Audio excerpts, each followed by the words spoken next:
Welcome to the Aconic Podcast with me, Soon Yu, your host. The Aconic Podcast features candid conversations with successful Asian and AAPI leaders who share their personal journeys of challenges and triumphs. The Aconic Podcast is brought to you by the Asian American Foundation, by Gold House, and by the founders of the Asian Alumni Chapter of the Stanford Graduate School of Business, and is made possible through the generous support of Altos Ventures. And they would be like, are you sure you want engineering as a profession? Are you just going to get married and not use this degree? Don't you think an arts degree would be a better thing for you? You're wasting our time was really the message. And it was not one conversation. It was an entire year. Welcome to the Aconic Podcast. I am very excited about today's episode. Not only are we welcoming one guest, we're actually going to be welcoming two guests. Let me explain. I am very excited to introduce a co-host to the show, somebody I hope that you will become very familiar with. She is a good friend of mine. I've known her for almost 30 years. Tina Shah Paikeday. Thank you, Tina, for joining us. Just so folks know a little bit about Tina, she runs the Innovation Accelerator at findem.ai. And before that, she was the head of DEI at Russell Reynolds. And most of you who have been sort of involved with Stanford's Asian Alumni Association know her very well because she is our go-to host for many panels and a lot of fireside chats. And you also probably saw her at our last conference. So Tina, welcome to the show. And I hope this isn't the last time. I hope we do many shows together. And eventually, I hope you're doing some of these shows without me. Welcome, Tina. Soon. It's so great to be here. It's hard to believe that 30 years has passed since we met each other through Stanford. And it's just such a delight to be here with you today, interviewing Yamini, close and dear friend who I've had the pleasure of knowing for almost 20 years. And it's indeed such a pleasure to have you here, Yamini. Yamini Rangan is the CEO of HubSpot, also known as the #1 best software company by G2, the number 48 best places to work by Fortune. And Yamini has held leadership positions in blue chip companies, including SAP, Workday, and Dropbox. She was the most influential woman in business by the SF Business Times and also named as the best CEO for women by Comparably. Welcome here, Yamini. Tina and Soon, such a pleasure to be here. Tina, I cannot believe that 20 years has passed and since we first met, but it has just been such a joy to see a level of leadership that you have driven within our community and within DEI. And it's such a pleasure to be here. And Soon, great to see you again. Likewise. Terrific, Yamini. We are looking forward so much to exploring your leadership journey today. And, you come from a small town in Tamil Nadu. And I think you talk a little bit about how your perhaps initial dream was to just get out into a big city. Tell us how it was growing up in a small town in Tamil Nadu. You are absolutely right. So I grew up in this real southern part of South India, almost at the tip of the country. And the town that I grew up in is called Udumalpet. Nobody has heard it, and it literally is not on the map of the country. Even now, it's not on the map of the country. So it is a very, very small town. And my dad had a small business within that town, and he was building machinery to help agriculturists there. It was a very rural town. It was full of rice and paddy fields. We would call it paddy fields, rice fields, and sugarcane factories. And so my dad was a small business, serving there. And we grew up there in a tiny house with about 500 square foot, my elder sister and myself. And in some ways, it was idyllic because we had such a great childhood. My parents were just awesome. My mom, who's an inspiration, we'll talk about, she was, awesome. We had such a great childhood until I recognized that the town didn't have a high school that went all the way through 12th grade. And my mom actually grew up in Mumbai. I know you know Mumbai really, really well. So she came from the big city and she settled in this really small town with my dad. And she, back in the 1960s, had worked for the Reserve Bank of India. And she came into this little town that didn't have a bank. So her career was cut short, pretty dramatically. And so when she had two daughters, I think one of the first things that she thought about was, I want my daughters to have an education. I want my daughters to be economically independent and very strong. And so it was very interesting growing in a small town that didn't have a school, but having a mom that had this vision for maybe herself that then she, is transferred into the vision for her two daughters of being economically independent, having a great education, and, wanting to like be someone socially. And so I grew up in that kind of like juxtaposition of those two things. Wow, that's a truly amazing story. Growing up in a small village, no high school, a 500 square feet place, and yet here you are today. I mean, it's probably something you had never imagined. I was looking at your background and I heard some of your stories, and what was really interesting is I think your mom had a different path for you in mind when she was thinking about hopes and aspirations for her daughters. And I believe maybe your sister listened, but you didn't. Can you kind of explain what happened there? Yes, yes. So here was my mom in the small town, and we had two dinner conversations for most of my childhood.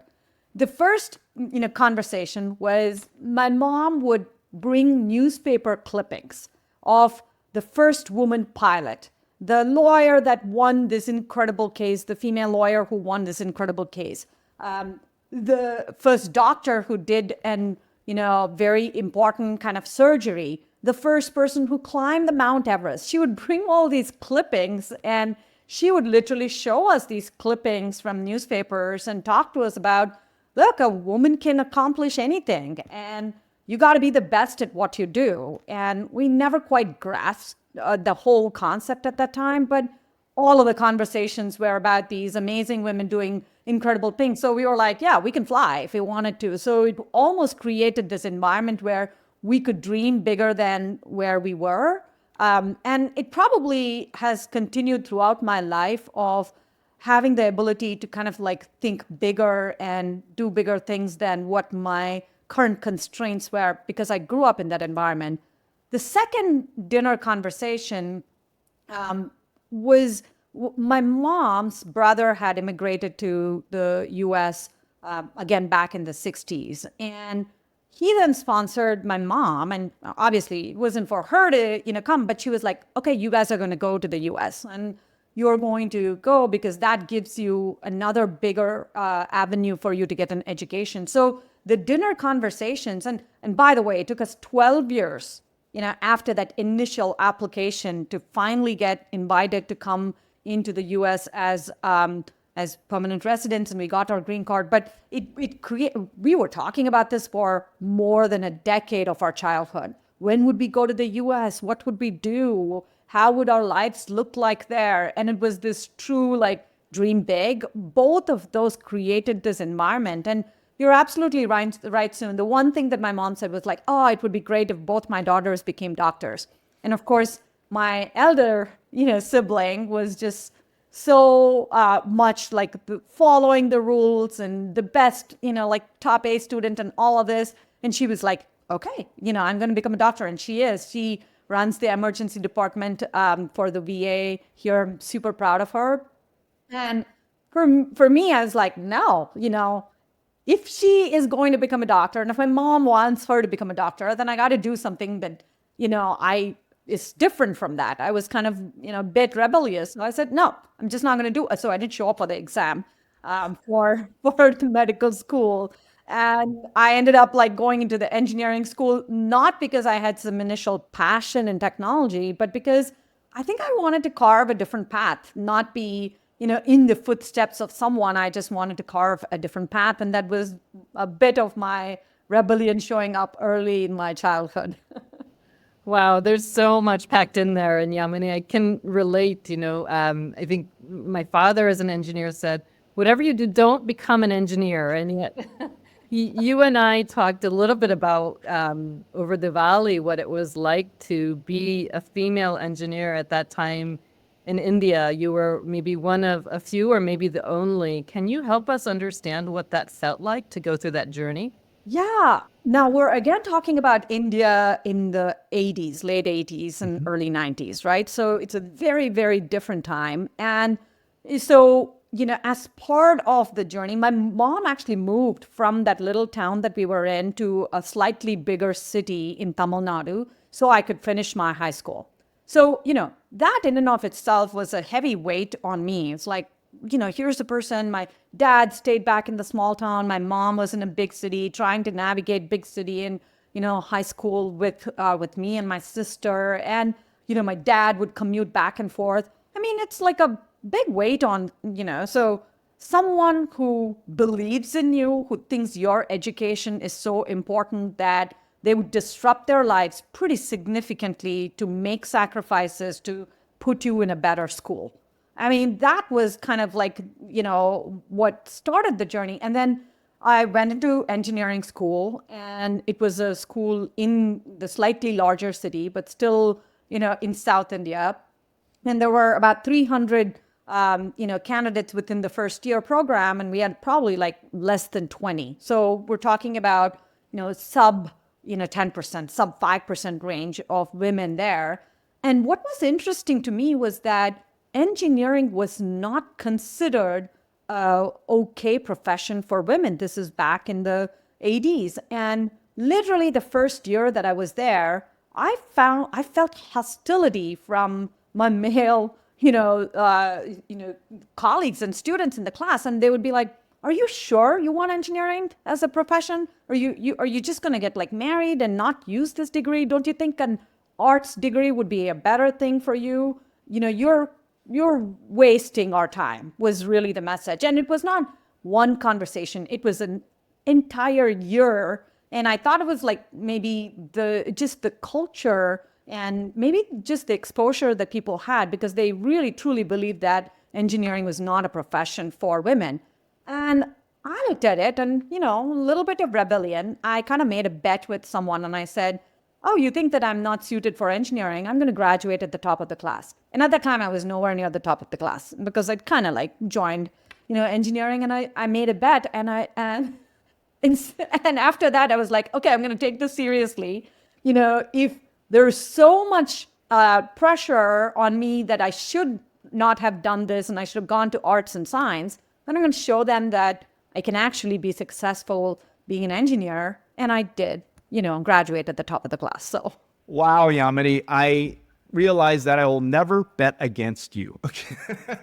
That would be a bad bet. I love this rebellious, defiant streak that you have, whether, it's your mom challenging you to be a doctor or somebody challenging you to even, hold your weight in your engineering class. It's an incredible story. And you mentioned that you and the family had this dream for over 10 years to come to the U.S. And so you finally came to the promised land. And I think you even talked about it with the mindset of it's being an incredible adventure. Yeah, look, I think when you sit in dining tables for over a decade thinking about what life would be, and you actually get on the plane. And there was the first time, right? The first time I got on a plane was to come to the U.S. And it was just exciting. It was just this thing that we had been talking about, the thing that I had been working for, the thing that I'd wanted all my life. And so obviously I got to, a master's in computer engineering at that time. And it was, once I settled in after the first week and I paid, the house rent and got the first set of groceries, I had about like $100 or $150 in my bank account. And I said, okay, I have the first semester paid for school, and then I have my next month's rent. And I was sharing the apartment with like 4 other people. So what do I do? And so I started working at this place, which was a restaurant. It was like the housing within the school, and they had a restaurant, and then they would deliver services. And it was Clemson, which is, the university that I went to, and they had a big football stadium and games. And so as part of Clemson housing, I'd go to these games and I would serve, food, serve drinks, and it was just so great. Are you ready to be part of a community that amplifies the voices of Asian leaders in business, government, and the arts? The founders of this podcast are members of the Asian Alumni Chapter of the Stanford Graduate School of Business, whose mission is to empower Asian and AAPI voices in our community. By subscribing to this podcast, you'll stay up to date on the latest Aconic episodes, and importantly, gain exclusive invitations to select Stanford Asian alumni events that can provide useful insights and a powerful network to help you on your personal and professional journeys. Go to aconicpodcast.com and subscribe today. Join us and be a part of a community that's shaping the future of Asian leadership. Look, I never planned to be a CEO, and it was not a linear path. I got here because of the learning curiosity, ability to take feedback, ability to rewrite playbooks. That's really what got me here, and never quite intended to get to this. Fast forward, right, from Clemson to University of California at Berkeley. I think we actually met close to the time when you were graduating. Tell us a little bit about how it was in terms of succeeding in an MBA program at Berkeley.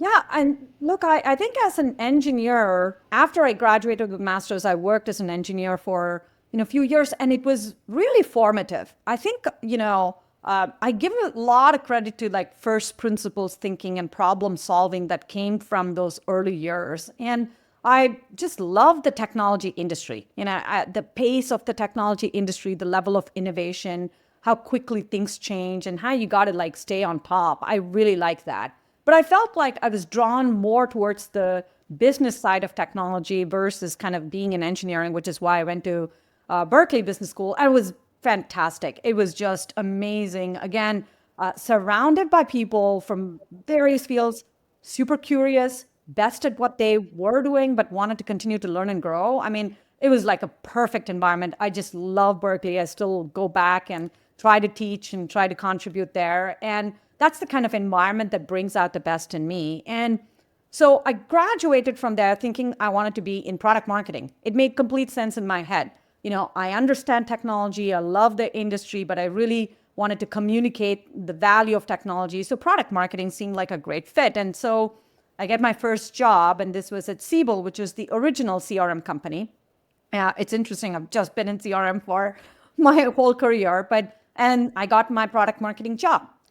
However, this was, around 2001, 2002. We had gone through a massive correction within the market. Nobody was hiring. So the first day that I show up at work, they said, well, we don't have your product marketing job, but you can be in sales. And they literally handed me a quota and they said, go sell. Now, you got to imagine the conversation I had with my parents back then. Not only was I disappointing to them because I didn't become a doctor, I went into engineering, and now I was turning into a salesperson with a quota, and they were like, what are you doing? Someone helps you figure out this whole thing. But I have to say that was, again, this thing about, can I do this? I started as an engineer. I didn't want to do sales, but here I had this opportunity to try and see if I could make something work in sales. And, for me, it's like, if someone tells me I can't do anything, that's the thing that I'm going to try and get good at. And so turns out it was the best decision for me to just take that opportunity, because over the next decade, I spent all of my time in front of customers. And it was a struggle initially because I'm an introvert. I'm an engineer introvert. And here I had, a sales role, which is very, very relationship oriented. And I gave that as a challenge to myself to try and figure out. But it was, and I can talk about the challenges there, but what I really appreciated about the decade in sales is getting the empathy for the customer. And what I found is that it was not relationship building or my ability to talk about sports, which was still very minimal, or have a great banter. That was not my winning formula. It was getting deep into customers' organization and understanding their pain points and being able to articulate and ask questions about their business in a way that helped them see the benefits of technology. And there was one moment where, I'd been struggling in my role in sales, and I'd done a lot of work for a particular customer. And, 6 months later, she came and said that she'd gotten promoted. And that was a turning point. I said, well, I did something that helped someone else get promoted in their career. And that felt deeply fulfilling and meaningful to me. And so then the next thing was, how can I get other customers promoted in their job? So it stopped being about how can I sell something or how can I get to my quota. It really became, how do I ask questions and provide insights in a manner to help someone else in their career? And that became super fulfilling. And I still think about that. I still think about, that's what drives my customer orientation, is helping someone in their career, in their personal journey. There's so much to take from what you just shared with us. I'll start with what you just ended with, which is so powerful. And I know you apply this at HubSpot, and obviously you've used it in your sales roles and in all your other roles. But how do you make those we serve with our products, our services, how do we advance what they want to do in life, right? Whether it's be promoted, whether it's to learn more, whether it's to grow, whether it's to take on more challenges. And having that mindset all the time, I think you said that was the key to sales, is how do I get my customer promoted? And I think the key at HubSpot, how do I help my customers grow? And so I think that's such a powerful early learning that you've taken throughout your life. Yeah. The other thing I was really struck by was how you've had this incredible capacity to grow. And I think a lot of it has to do with some things that you've talked about in terms of having a growth mindset, a beginner's mindset, always sort of learning. I've been fortunate in the last, I think we've known each other for about a year now, where I've been able to do some research on you. And one of the things that is so amazing is how you've overcome every challenge by taking it full on and trying to learn it, but also staying true to yourself in doing that. For example, I think early on, your engineering career is all about staying under the radar and just doing well in terms of academics. And then you go to Berkeley and you realize, I got to speak up. Yeah. And then you learn how to talk and you learn how to become sort of the extrovert from the introvert. And that was very incredible. And then take on the sales role where anyone that has a quota, that's a big challenge. That's a lot of pressure. And the fact that you learned how to do it by, I think, using your main skill set, which is, let's face it, it's a little bit nerdy, right? So diving into, analysis of things, but with the mindset of wanting to help your customer get promoted.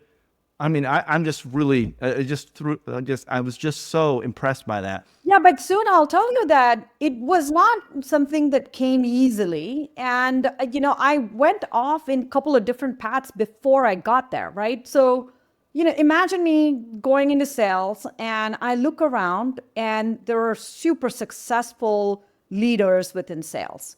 And I was in an overlay sales role initially when I got started. And when you look around, you see people who have this easy way of establishing a relationship. The first 5 minutes of the conversation comes super naturally to them.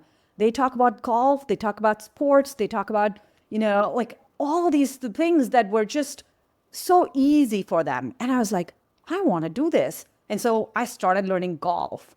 I started watching sports, and I was terrible at golf.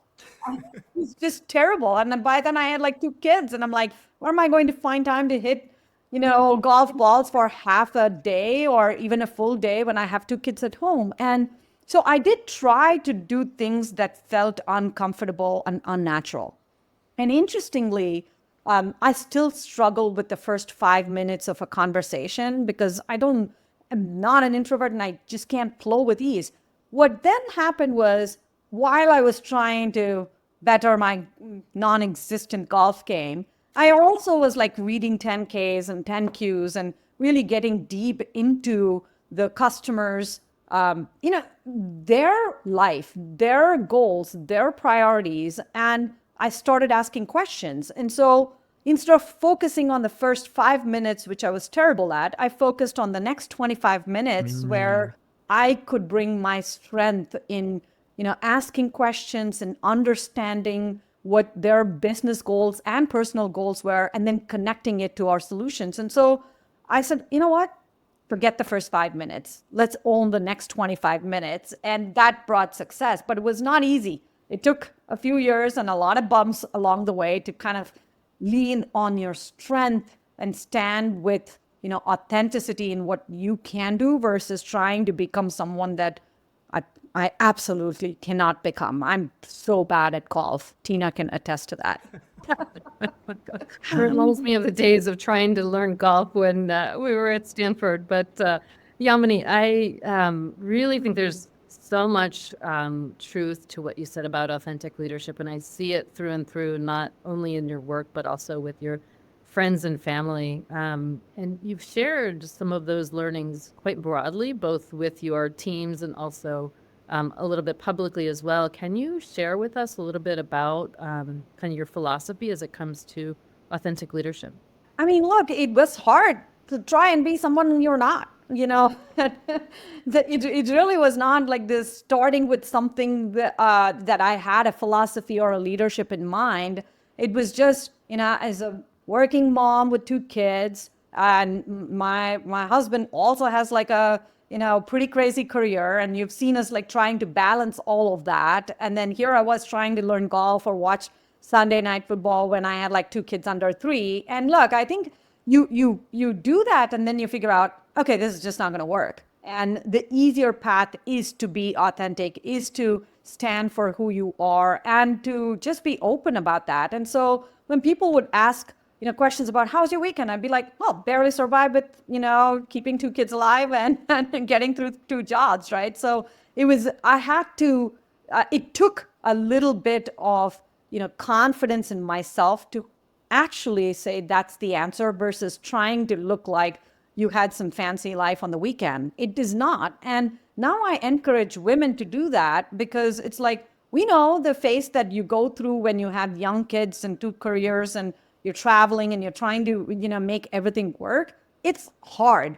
And, frankly, it just came from the role models before seemed to have it all and seemed to have like the ability to do it all. And, I got to the point where I was like, no, I can't do it all. I can't have, like this amazing weekend and go on Monday and talk about interesting things then when I barely, put it together for the family on the weekend. And so now you got to be able to talk about that as a woman and as someone, in a family that's managing 2 careers and driving, forward. You just have to be able to talk about it. So I think for me, it really came from embracing that, from getting tired of trying to tell a story that was not possible and being okay with it. And so the authenticity is first embracing who you are, what you can do in a given time, and then being able to share it with confidence. And, if someone thought your life was boring, so be it. Yeah, it's boring, but I like it and I'm going to embrace it.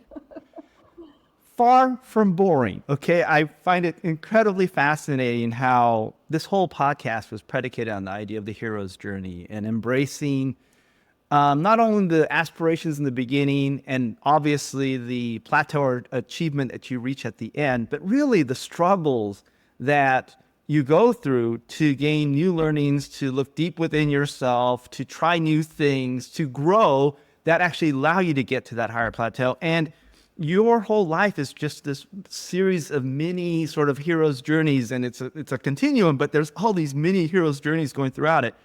And I know this is something that you've shared publicly, and you and I talked about it, but I don't know if this is your rock bottom, but let's say this is one of your biggest career struggles was early on in your career, this idea of getting some poor performance reviews. I think not just once, but maybe twice. Yep. Can we talk a little bit about that whole sort of that whole time where you were like hitting yourself? I'm hitting the wall basically. Yeah. I mean, look, I think this is what you said is absolutely true. For me, what I found is growth comes from your ability to act on feedback that you get. And my growth has certainly been very proportional to the feedback that I've been able to act on. Not just listen to and get it, but act on. That has been the story. And, this was early in my management career. I'd been promoted to kind of, middle level management at some point. And I was leading a team. And the feedback, the first couple of feedback from the team was that I was just going too fast. And that is exactly right. Like, as an individual contributor, I just gone so fast. Like, I knew my pace, and if X was expected, I would always deliver 2X. And so that was my winning formula, like work harder, longer than others and faster than others, and have answers for questions before the questions came about. That was my winning formula. And then I get to this manager role, and the feedback was super clear, was kind of rock bottom. I was like, oh, this doesn't feel like me, and maybe I should go back to being an individual contributor. But it was, you're going too fast, and you're giving too many answers. And I was like, interesting. Okay, so I'm not taking the time to enroll the team within the journey, and I'm giving them answers before asking questions. And so I spent a lot of time thinking about, do I go back to being an individual contributor, or am I ready to completely rewrite my formula?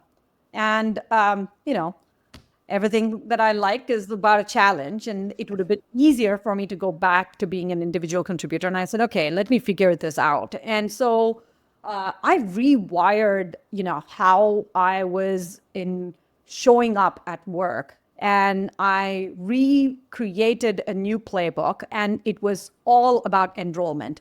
It was about creating a purpose for the team that was bigger than myself and hopefully bigger than each individual person in the team. And for me, everything starts with, can you create a vision that's bigger than ourselves? And then can you get people to enroll within that vision to see what's in it for them?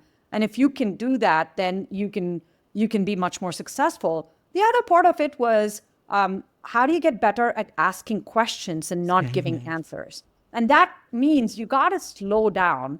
But I had to get to the point to decide that I didn't want to go fast. I wanted to go far. And in order to go far, you really needed to slow down. And so I would prepare for team meetings. I would write questions, and I got better at asking questions. And I would say that I'm a lifelong learner. I still am trying to get better at asking questions instead of giving answers. And for, perfectionists, for, action-oriented leaders, for people that are like really into getting things done as quickly as possible, it's the most difficult thing to do, is to let go, is to ask questions, is to help people to get to answers. And it's to let people fail if need be in order to go far as a team. And it was hard. And I think that has helped me scale later in my career. Because I know even now when I'm going a little too fast, it's that same pattern of, I want to solve things. I have a bias for action, so I'm going to go fast. And then when I go fast, I meter myself down. I'm like, okay, I'm going a little too fast, which means I need to slow down to enroll. I'm giving too many answers, which means I need to slow down to ask questions. And it's been somewhat of a foundation of how I try to lead. During the height of the Asian hate crimes, I was left with a sense of disbelief and anger. These feelings prompted me to write a Forbes article titled, "Who Owns the AAPI Brand?" It's clear that branding such a diverse community is difficult. Yet in the absence of a cohesive brand narrative, derogatory stereotypes and racial slurs were created. Fortunately, the AAPI community did come together and form TAF, the Asian American Foundation, to not only combat Asian hate, but to also share positive narratives that fight bias and promote belonging. TAF has launched numerous programs to support this effort, including the Aconic Podcast. Please visit TAF.org to learn more. And to subscribe to this podcast, please visit aconicpodcast.com. Join me in supporting TAF because together we make a difference. Clearly, right, the learning and the leadership journey from individual contributor to leading a large organization was recognized by the HubSpot founder. And I recall when you were still in your chief customer officer role, you'd been tapped to become the CEO. You were doing two jobs at once. How did that all come about? What did it feel like for you? Look, I never planned to be a CEO, and it was not a linear path. I got here because of the learning curiosity, ability to take feedback, ability to rewrite playbooks. That's really what got me here, and never quite intended to get to this. But I think Brian and Dharmesh, just phenomenal leaders, visionaries within the industry. I joined HubSpot because they had that same customer-centric vision. I felt like we were speaking the same language, making the customer the hero, making them personally, professionally successful. I didn't need to talk about it because they were already doing it. So it just felt super natural to come in and, lead the customer-focused organization there. And then, a year into that, Brian unfortunately met with, an snowmobile accident. And interestingly, we very briefly talked about, hey, you're my successor if I get hit by a bus. And I was like, yeah, you're never going to get hit by a bus, but all good. That was the extent of the conversation. And so when he did have this accident, he calls me and he's like, remember that conversation? You got to run the company. And it was one of those things where, you're not prepared for that moment, but you rally around that moment. And at that moment, it was actually rallying around Brian and rallying around HubSpot. It was not that, am I stepping into something? It was very much of, you need the time to recover and you deserve, to get back into the best of your, health. And then HubSpot just serves to, thrive in this environment. And so it was much more about how can we rally as a leadership team to make sure that HubSpot was doing its best and we could give the time for Brian. And that was really my first 6 months was all about rallying for HubSpot. And I would say that we have a fantastic leadership team. They all stepped into place and we all ran as a team. And that year, 2021, was the fastest that HubSpot has ever grown. We doubled. We were about $1 billion company and we literally doubled that year. And It was the digital acceleration, and it was just rallying everybody and making sure that we didn't miss a step in that journey. But then, later in that fall, he came back and he said, well, you obviously seem to be doing well, so keep doing this job. And even at that time, I was like, I have a list for Brian of all the things that he needs to do when he comes back. And he's like, that's now your list. And you just need to go and do it. And, no, frankly, I told him I was not ready for it. I needed to think. And he's, he was like, okay, you have 24 hours to think, go think. But, I think you're the right person. And, a lot of things go through your mind at that point. The journey, of growing up in a 500 square foot house, not having, the high school to complete your education, to dreaming about US, to actually getting the honor of, representing an awesome company in the public market. That flashes. And then it's what do you want to do? And it's not about, are you ready? Or can you follow an amazing visionary? But it really is, for me, working from the future, working backwards from the future. And I still remember doing this exercise, when I got this news. I said, well, I'm going to forget all of this context and the weight of that moment. But let me actually think about, can I represent this company and this role well over the next few years? And what would it look like if I were successful? And I worked backwards from that. And so instead of people get stuck in moments like that of, can I step up and can I follow an incredible visionary founder? Can I do this? And for me, it was like, what would success look like in the future? And I wrote this down, and I wanted HubSpot to be at its best, and I wanted to take something from good to great. And I wanted to still be there for my kids. They're going through an incredible phase. I have 2 teens, and I wanted to be there as a mother, as a partner, as a daughter.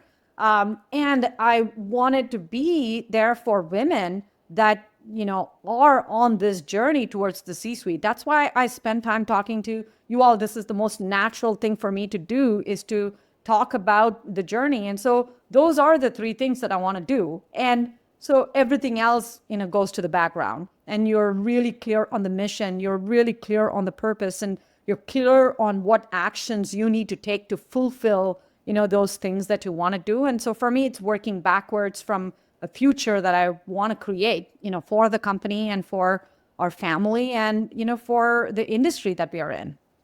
I wrote down when I was reading some of your insights and sort of shared advice, this idea of working backwards from the future. I found that so powerful, this idea of, looking forward by working backwards. And it was, and what was so powerful about that, it was because me, like a lot of people, have dealt with the idea of imposter syndrome, where we've been thrust into a situation. I'll be honest, doing this podcast, I'd never done a podcast before, right? And then I'm like, okay, we're gonna try it. And having to overcome, can I do this? And all the fears. But then I thought about, boy, if this podcast can be something that our community can learn from, and we can build a big tent with it. We can have multiple hosts like Tina, right? And by the way, just so you know, the podcast is growing tremendously. We turned it on in terms of availability in India, and it's gotten 10,000 followers in like less than a month in India. So that's amazing. It is amazing, right? So, and I think Yamini, your episode's gonna probably quadruple that. I can't wait. So it's really exciting. But I know you've talked about this. What advice do you have for all of us? I think there's like 2/3 of the people that suffer, and I think for the third who don't, either they're I don't know. They're either not in tune with the world, or they're in denial. But what advice do you have for people that go through this idea of imposter syndrome? Obviously working backwards from the future is one of them, but what other advice might you give? Look, I think, first of all, you are an amazing host, and I think you're serving a purpose, right? That's the thing that I would give us an advice on. Like, it is not about you and whether you're good and whether you're going to be a great host or whether I'm going to be a great person in this role. What's the purpose you're serving? And if you can get grounded in a purpose that is much bigger than you, then it brings out the best in you. And then all the questions go away. Your purpose is, how can we get the Asian community to understand hero stories and journeys? And that purpose serves something much bigger than whether you can or cannot do it. And so similarly for me, in almost every role, I have imposter syndrome. I certainly ask these questions. Am I the right person for this role? But then what is the purpose? I think for me, looking at HubSpot, we have the opportunity ahead of us. And so the bigger purpose is, can we rise up to the occasion and serve small and medium businesses and help them grow? And if I can get grounded on that bigger purpose, and I can get people, also really inspired by that vision and purpose, then your role is just making that happen. And then it becomes a question of, are you taking actions to make that happen? And it becomes very much of a clear prioritization to get to that goal versus anything else. And so my big advice would be, stop looking at the past in order to plan for your present. Start getting really focused on the future to then drive the actions in the present, right? If you can change the orientation of what you want to create, that drives your present actions versus what you were doing in the past to really define your current present, then you unlock very different trajectories for yourself and the people around you. You mentioned the future. Let's talk about what might be next. And, as I frame this question, I'll just say that it's been such an honor and a privilege to watch your first investor call, to watch you on Bloomberg, also your husband on Bloomberg. It's been amazing to see your success, your family's success. And I'm, knowing your mom personally, very curious. What does she have for you next in mind? Oh my God. My mom at some point started saying, you need to slow down. And I'm like, Mom, you set out a train that now it's inertia. It's just going to keep going. It's not slowing down. So she's like, when are you going to slow down? I'm like, nope, not now. So I think, what's in the future? I think it's serving bigger and bigger purposes, right? And I get inspired by you, Tina, because the work that you're doing, not just in the organizations that you work for, but in the communities that you're in. Like you created the whole like Diwali for Tiburon, and the whole city celebrated a festival that maybe 10 years ago nobody even knew of, right? I get inspired, in terms of working with people like you and having broader impact. I think, one of the things that I do see as a responsibility is to whether or not I deserve it, I am a role model of some sort. So taking that responsibility seriously and being able to like coach others.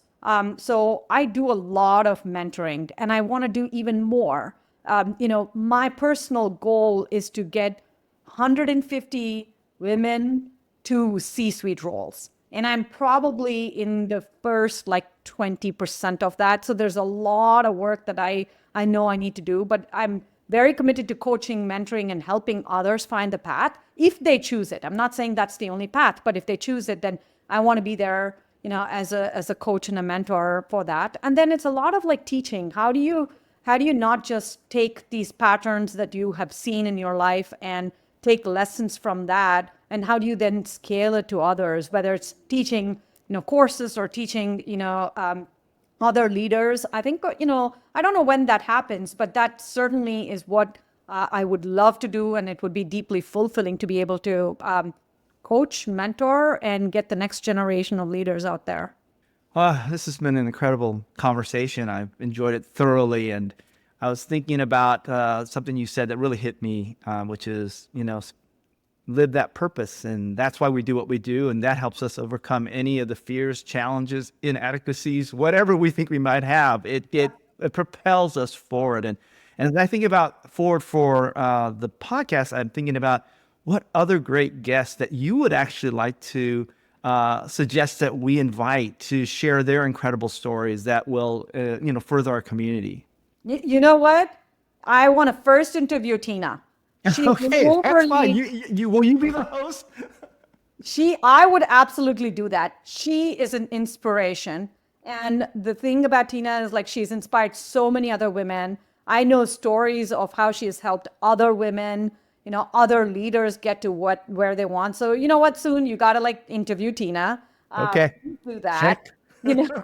And look, I think there are other leaders, Revathi Advaiti, who is the CEO of Flex. I mean, incredibly inspiring story, fantastic leader, has done so much in her career, very similar background, came from Chennai and has accomplished so much in her life. She's fantastic. And I get inspired by her. The other person you should talk to is MR. I know, do you guys know MR Rangaswamy, who runs Indiaspora and is just phenomenal leader and represents, the Asian community and leadership and how we show up in our communities and how we kind of like advocate for people around. Super inspiring. So yeah, those are 3 good suggestions. Fantastic. Okay, this podcast keeps living with such great guests, and with your suggestions, I think Tina is gonna have a hard time saying no, right, Tina? Exactly. I will tune into that one.